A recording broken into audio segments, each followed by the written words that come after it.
got a handful of players to talk about. So you ready? Let's Ready do to dive it. into it?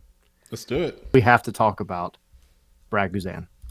Uh, So do we yeah, have to? I don't have my whiteboard. I wasn't prepared, so you did I'm not gonna. come prepared. If you're listening to the podcast, I know it's right behind me actually. So I'm gonna grab it right now. I'm gonna talk through what I'm doing. But Tyler, maybe go ahead and write your score. Yeah, you're good. And You as I got some look for behind the my scenes things going on over here. It's okay. marker, I will. Here, I'll give you mine while he Yes. figures his stuff out. Um, man, where do I even go with this? You know what? I'm gonna go with an even 4. Oh yeah. I'm gonna go with a Thinking. 4. Yeah, 3.5, 4 personally. Okay. Um, here's my thing. All right, Brad Guzan, in my opinion, is the reason that the Orlando match was kept 2-1-1 for a couple of reasons. He had a really good save in that match, but also, his leadership. We can talk about the energy and all that at a different time. We've already covered it extensively, but like he does help organize the back line. But last night he was just off, and it's okay to have a bad game. It's okay to have a really bad game. Unfortunately, when you have a really bad game as a goalkeeper, it tends to be exaggerated a lot more than if you're a striker that just doesn't score or whatever, right? That's just how it is. So Brad Guzan gets off early, really bad mistake. Not the best pass back to him, but he's got to control it. He's got to do it better. And in that moment, he just has to clear the ball, get rid of it. Yeah. But you pass it literally to one of the best players in the league, Carles Gil, and he makes you pay for it. There's nothing else to say. It was a mistake. It is what it is. The second goal, I mean, that was just a cluster in general. There's bodies flying everywhere. And a lot of the second and third goal, a lot of that does come down to your defense in general, which is an extensive conversation that we've had. The last one, I still think it's a savable shot. I think Brad has to do better there for sure. But, it just wasn't his night. Not his night at all. And he's a professional. He's had bad games before. Aston Villa, different places. It is what it is. But right now, you may lose the leadership and get better shot stopping. You may have to trade. I don't know. I don't know what the answer is. But, I mean, I don't think it's necessarily a kick Brad out and figure out somebody else. Zilf saying in the chat, give Vicente Reyes a chance. I mean, I definitely think he needs it for sure. But, he's coming back from this injury. I don't think it's the end of the world yet. Now, you go out to LAFC, very hostile environment. You want a guy like him back there because he can handle it. I don't want to give Vicente Reyes his first match or one of those guys their first match really for the first team in front of a place like LA. Yeah, and something like that kind of discredits Westbrook and Diop. So I don't know if you want to go that far in terms of replacement for Brad Guzan. I want to be careful about how I talk this up because we have to come to terms with the fact that Brad Guzan is 38, going on 39 years old, and that he is at the twilight of his career, as I've kind of mentioned before in the past. And that Atlanta United need to really, I'm not saying that because of Wednesday night, I'm saying this from a big picture standpoint. Atlanta United need to really think through what their future in the goalkeeping position is. And I don't think it's a move they'll make in the summer transfer window by any stretch of the imagination, but it is a very, very important part of what this team will be over the next, I think, 5 to 10 years. And whether it's a Reyes that's in the system and you're not going to start him tomorrow, or somebody else, whether your future keepers out there somewhere, there has to be that discussion. And Brad, and I've said this before, he is, like you said, he's professional, but he has a lot of pride in his abilities as a keeper and as a professional soccer player. I mean, he'd play on one leg if you let him. I Yeah, mean, he essentially did against NYCFC, and he came back like 7 weeks after he got injured. I yeah, mean, in and of itself, that talks about what kind of person he is, what kind of player he is. But at the same time, um, and we have a tweet from Mike Conti. I don't know if we want to share it now or yeah. wait till a Might as little well do it bit now. later It's the perfect on. time. But and Mike Conley tweeted out after the match last night, Atlanta has stopped, just over half of their shots taken against them, 52.5%. No other team in the league has a shot stopping percentage below 62%. So those are sort of the things that you need to think about. And again, I'm not beating up on Brad Guzan. I don't think he needs to sit out just because of one really bad performance. Yeah, But at the same time, 2024, 2025, who is playing goalkeeper for Atlanta United, and whether it's Reyes or an outside player, that needs to be a massive, massive decision that Atlanta United needs to really get right. So, yeah, that's kind of my 2 cents in it. I kind of agree with you. Maybe a 4. I won't give away the FOT mob. I know it's kind of low. yeah. We'll do it in But a second. yeah. But yeah, by every accountable metric, not Brad tonight at all. Not at And you all. hope that he recovers next week If there's anybody against that can, LAC. be a goldfish from that one, it's him. Exactly. Fought Mob gave the man a 3.8. Yeah. Not great at all. That, So that might be his lowest as an Atlanta United player, I would yeah, that might be his assume. lowest Yeah. ever. Actually, no, no. He had a 3.5 against Columbus just a few Uh, games. yeah, that's true. But that's not on. I disagree with that though because I feel like that wasn't as much on him. That was just the defense was awful. But Yeah. anyway, that's a different conversation. Yeah, definitely. All right, Thiago Almada is the next one. Almada. The Wonder Kid himself. Wonder Kid or Wonderkind? Wonderkind. All right. I got my rating in I'm ready. mind. Show Yep. 8. I got Okay. an 8. Okay. I was thinking 7. Okay. I was thinking 7. Cool. I'll go first since I have the lower score. Yeah, scored a goal. Scored. Was very involved. I mean,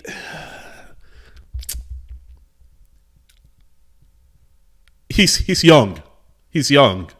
Um, he had a very strong start to the season. I think he leads the league in assists at this point in time. I think he's going to go for a lot of money for Atlanta United and may break the record. And we've talked about this already, so I won't go back into it again. I think he tends to take too much upon himself to make something happen. I'm sure he's aware of his talents, and he tries to be humble. He is humble. Yeah. He's not just a showy, flashy person. He's very soft-spoken.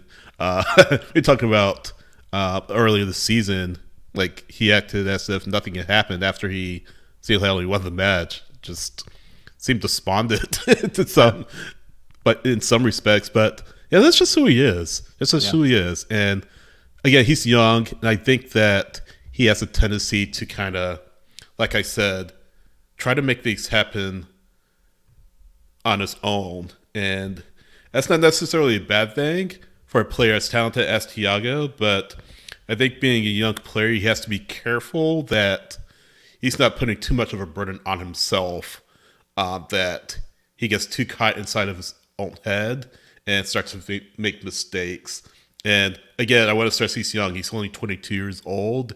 He has a long, successful career ahead of him, so I don't want to seem like I'm criticizing him by any stretch of the imagination. Had a massive goal to really change the complexion of the match.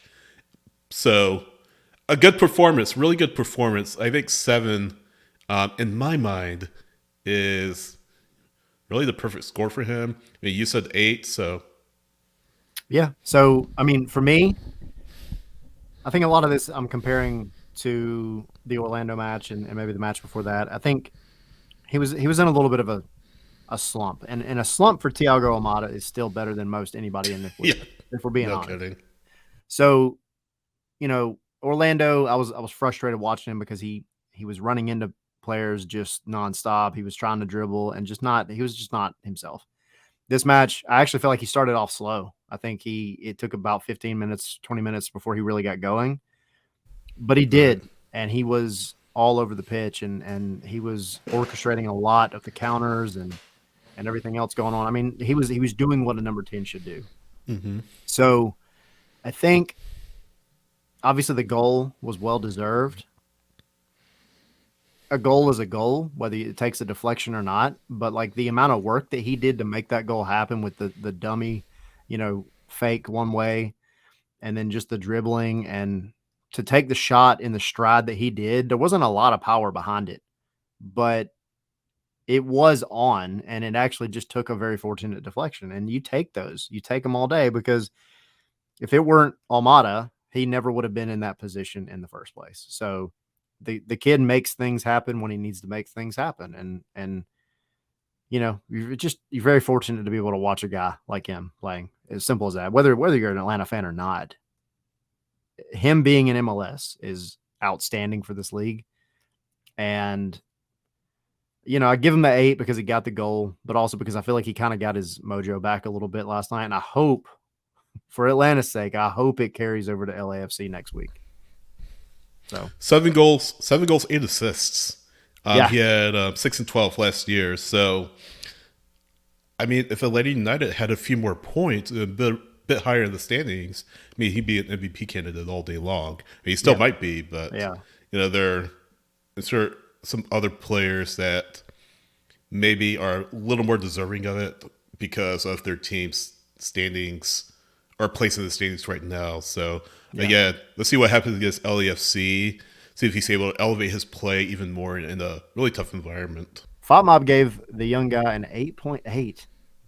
Wow, Yeah. 8.8. Yep. Goodness. That is his, except for that Portland Timbers match where he won everything, and then the San Jose match where he won the game. That's his highest rating this year. Wow. Yep. Okay. Well, I don't know if it's 8.8 worthy. I mean, it's a good I don't know performance. either. Not 8.8 worthy. Yeah. But yeah. But hey, that's FotMob. So whatever. All right.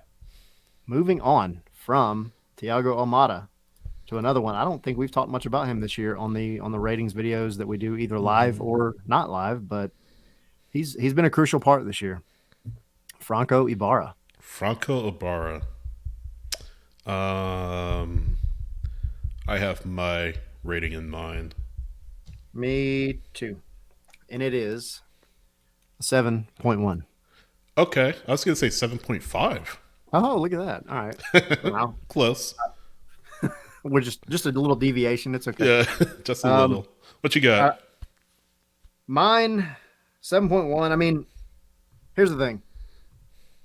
I wasn't paying a ton of attention, admittedly, to Franco Ibarra. But when I was, he was being his typical destroyer, just defensive midfielder self that's kind of everywhere. Is he the perfect defensive midfielder? Not even close, but he has upgraded his game immensely over the past year. And I think out of the U22 spots, he's the one that you could ill afford to lose. Like you like Sosa. I'm sorry, but Sosa's just not having a year. And of course, he's coming off the U22 spot anyway if they decide to keep him. But like as it stands right now, Ibarra's the guy, I think, and he's just doing his thing, and it's a credit to him being able to go back into his traditional position.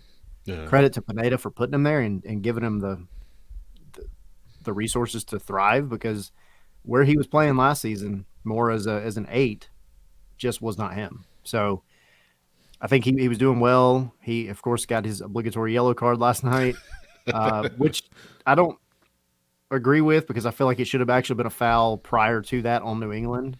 But he's doing his thing. And are his passes perfect? His distribution perfect? No. But he's doing his job, I think. So for me, it was a solid 7.1. Point one because I'm glad he's back. Yeah. I mean, I've said this before. For a player of his position, you really don't notice him until he makes a really bad decision. And I think he made a lot of bad decisions last night. It wasn't a perfect evening by any stretch of the imagination, but he was good. And I feel like considering what this team has gone through from a midfield standpoint, good. It's a lot better than what it's been Yeah. at various other parts of the season. So seems like he's on a good little bit of form. Of course, he had to sit out to the Yellows, but yeah, it looks like he's on a pretty good run of form, and love to see that continue and really see a Lady United shore up a position or a part of the pitch that has really struggled at best and been below average, well below average at worst. So, got on Franco for a relatively steady performance, not Darlington Nagby-esque by any stretch of the imagination, but yeah, steady performance, decent Yeah. performance. Fatma gave him a 7.4. Look at that. Yep. All right. Moving on to Juanjo Purata. I will say this: he was relatively quick to leave the locker room last night, Yeah. for the most part. And yeah, So you can so see was after the a handful match. of others. Yeah, exactly. You can see after the match just the frustration on Yeah. his face. So, can you blame him, really? Right. But yeah, For me, even six. yeah. I mean, I was kind of thinking 6 or 7. Okay. Um, I mean, the defense gets a lot of crap for the way a Lady Knight has been playing, but I was thinking of a really strong tackle that he had in the second half. Really nice sliding tackle that prevented what could have been a solid Revs scoring chance, and that's one of the plays that stood out to me. Um, I don't. I mean, you have Miles Robinson um, at the other center back pairing, obviously. We'll talk about Miles a little bit later on, of course, considering the news that came out today. Yeah. You have him, and you have Purata, and that's not been, for the most part, that's not been a terrible center back pairing. Not the best in the league, not the worst, but Purata does get a lot of flack, I think. And some of it is deserved, but I feel like he's not really been shocking. He's not really had a lot of shocking performances that really stand out for the wrong reasons. He's kind of consistent. I mean, he's not a Walker Zimmerman. He's not a Miles Robinson. He's very consistent Yeah. and just very, I guess, average is probably the word to use. And, you know, I don't know. It wasn't a terrible performance by him last night, but yeah, just average, I guess. Again, not Yeah. not a shocking performance, but just average. Yeah. No, I agree. I mean, I think he's been he's been relatively okay. I mean, nothing that just stands out. You always pay more attention to him when he scores goals, but the guy is great in the air. We know that Air Force One, like we get it. Um, but you're always as a center back, you're always gonna on our wonderful ratings anywhere around the world, whether it's us or anybody else, you're gonna get pinged on goals, right? And Even if this they're not your defense, fault.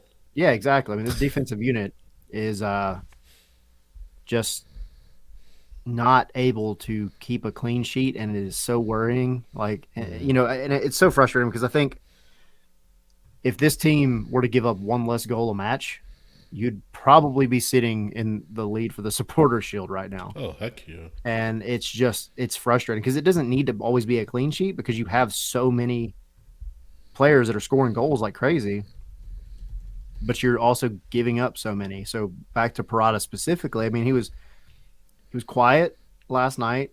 I look back at the second goal that was scored and all the cluster of everything that went on with that one, and you just you've got somebody back there has to step up and shut down these crosses. Be more aggressive on the guys making runs into the box. It's just not there. It's not there. So, and I hang that a little bit on Purata and Miles both. Like, to Purata's credit, he's back there being vocal. He's trying to organize things, but the unit is just not good enough. So I can't sit here and say, oh, he's a 7 or 8 or whatever. I mean, he didn't score a goal last night like he can do. I don't think he had any miraculous saves. I mean, he had a couple of really good tackles. Again, he's great in the air, but nothing that just stood out to me. So I hope we can stop having to rate center backs, because they don't see the ball that often because Atlanta just is in control, Right. and they're not having to give up silly goals. Fatma gave him a 6.9. Okay. Okay. So Yep. we're sort of along the same lines. The last one going to be Drum roll, please. the man himself, who Oh. he needs some love. Miguel Miguel. Berry. I don't know if you all saw the reaction video from Mike Conte and Jason Longshore on the Atlanta United Twitter. But yeah, what you got from Miguel? I gave him a 9. A 9. Okay. I was going to say 8. Okay. 8. Absolute banger. And Yeah. yeah, I asked him last night, is this a time where you kind of hope the floodgates would open? And he agreed. I mean, he's a striker. He's out to get goals. And he's been on I just hope a so. dread. Yeah, exactly. And we talked about this. He's just been on a dreadful run of form. He came on strong, of course, with Columbus. And since then hasn't been able to put it all together. Has just kind of faded for whatever reason. But hopefully last night was a stake in the ground and a sign of what's to come for Miguel for the rest of the season. A really, really well taken goal and just a sensational strike. And yeah, hopefully it's a goal that gets him going in the right direction. Yeah. And I think you have to look at it and say that was an absolute golazo. So you can't go and expect every week for this guy to go and score a banger like that. Right. Nobody's doing that. But he even said it last night when we were in the locker room, and he was asked, how did it feel like when you took that shot? And he essentially said, if you play the game, if you've ever played the game, when you strike one like that, you know it. You don't even have to look. Yeah, And it exactly. was right when it left his foot. You could tell it was something special. And then from our angle, it was a matter of, is it on target? But you knew it was struck well. Yeah. And It's like Steph Curry sometimes when he throws up the 3, just Yeah. turns around and Yeah. just walks away. so yeah, he hit it. I think it was his first and second touch of the match when he walked on. And Crazy. just beautiful. I'm just happy for him. And I think you don't expect him to go and score goals like that on the regular. But what you do hope is that it gives him the confidence to just go and score goals in general, whether they're tap-ins or whatever. You need your backup striker doing something. It's clear Yakimakis is going to be in and out. They're being very, very careful with him. It's what Pineda told me down in Orlando specifically. Yeah. They're being extra careful. So I'm just happy for the guy. So you can't really say much else.